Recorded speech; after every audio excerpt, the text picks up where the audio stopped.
We're in the National Museum of Asian Art in Washington, D.C., and we're looking at this beautiful centuries-old tea bowl. This is a Raku tea bowl that was made by a Raku family potter, Raku Tannyu, in the 1800s in Japan.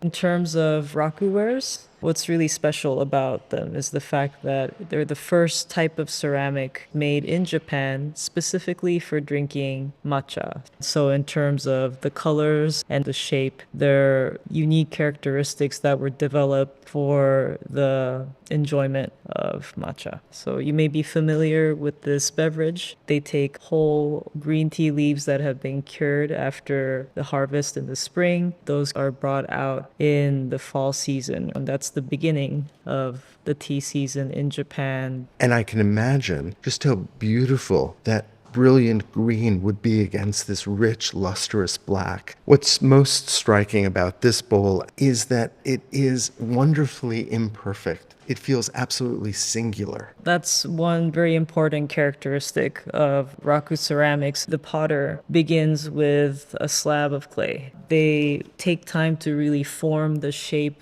of the bowl by kneading it, building the shape with their hands, and then carving it with usually wooden or metal tools. So as opposed to wheel-thrown objects, which are much more efficient and quick to make, the Raku potters take their time. The clay spent so much time in the hands of the artists. A lot of tea practitioners comment on how comfortable and wonderful it is to be able to hold these tea bowls in their hands. So when it comes to these objects, it's really about the experience of drinking the tea out of these bowls and holding the bowls in your hand. And holding the bowl and admiring the bowl and being aware of the various utensils of the tea gathering is central to those events. So you'll notice if you look carefully at this bowl that the Raku clay is a sandy clay that's local to Kyoto. And so you can notice that grainy texture, but then you'll also notice the black glaze. Black is one of the signature colors of Raku ceramics. It tends to be black and then red. And they're fired in two separate indoor muffle kilns that continue to be in operation to this day at the Raku family headquarters in Kyoto. But if you take an even closer look, you'll notice that this has 3 seals that have been pressed into the clay before the bowl was glazed and fired. So there's 1 seal on the inside, there's 1 seal on the edge where it starts to curve downwards towards the foot, and then if you flip the bowl over on the foot, there's also a seal. So 3 different seals that read Raku, and this is something that the Raku potters first began to do, this idea of branding ceramics with their family name. And so it's complicated because, on the one hand, in Japan, Raku is directly associated to this family and its lineage. But outside of Japan, it has come to reference a particular low-fire technique and has become disassociated with that family lineage.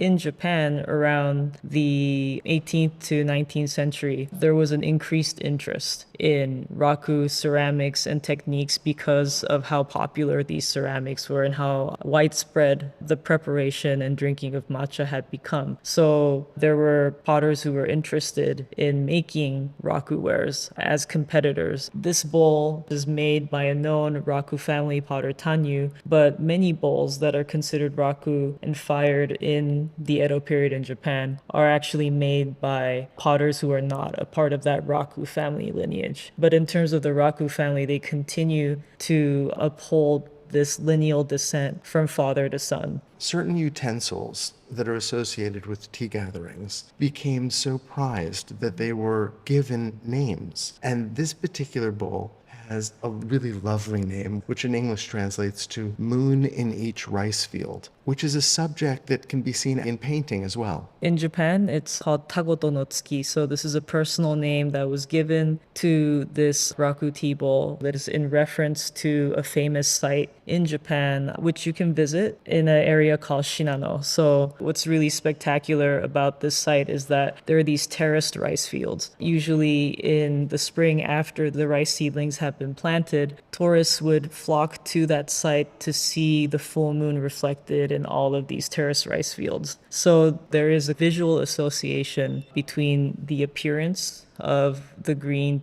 matcha tea in this bowl, and then the appearance of what you would see at those rice fields in Shinano. The surface is so lustrous, and yet there is the texture of the sand that is visible. There is soft indentation that seems perfect for the fingers to nestle in. And then the rim is where you can really see the fact that the object is not perfectly round, and it's not too thin. It looks like it would be just perfect for the lips. These are all considerations that are very important that the Raku potters are very aware of because they themselves are tea practitioners. They have close relationships with tea masters of the different tea schools that are active in Japan. One very important reason why it's so comfortable to hold is because these ceramics are either fired at a slightly lower temperature than other types of tea bowls, or fired for a shorter period of time. So the sand that is in this clay doesn't fully vitrify, meaning it doesn't fully turn into glass. And it also preserves the air bubbles that are in the clay. And so it essentially insulates the hand of whoever is holding the tea bowl from the heat of the tea that is inside. These Raku ceramics are really about the enjoyment of this matcha beverage.